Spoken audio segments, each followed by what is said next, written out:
How's it going, Elias? It is late in the day at the Courage Kenny Rehab Institute, but Elias Youngblom and physical therapist Carrie Campbell are defining determination. So now what I want you to do, when I bring your knee up this time, I want you to pull your toes up too. Oh, that hurts. Hey, good job.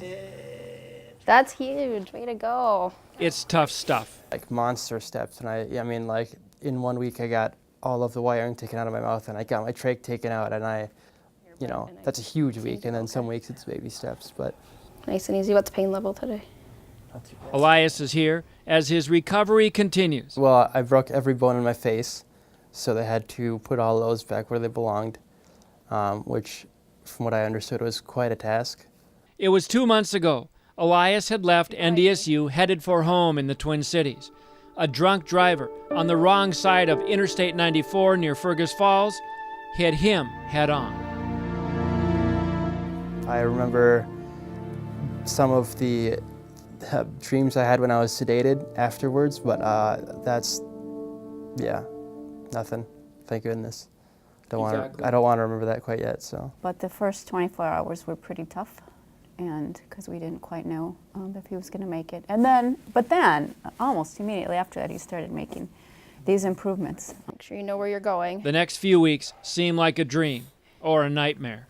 3 weeks in ICU, and then the realization. I kind of realized it the one day when the doctor asked me to follow the light, and I didn't see the light at all. He could not see.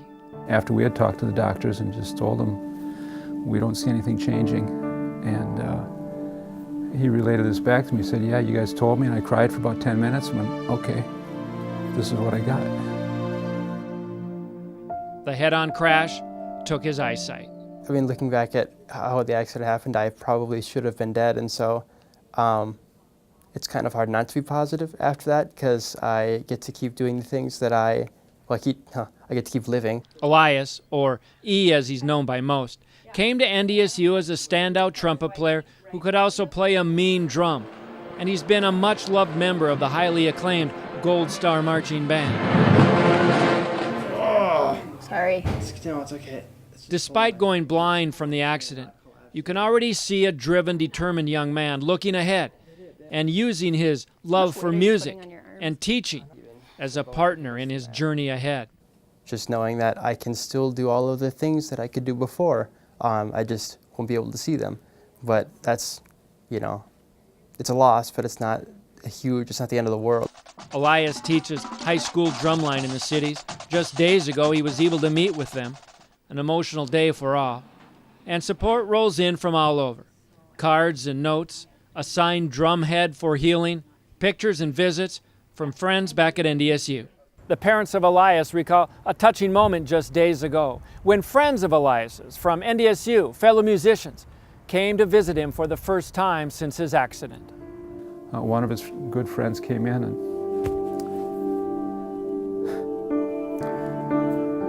the first time he had seen Elias, he just walked in and said, "Hey," and he took Elias's hand, and they just sat down and they cried.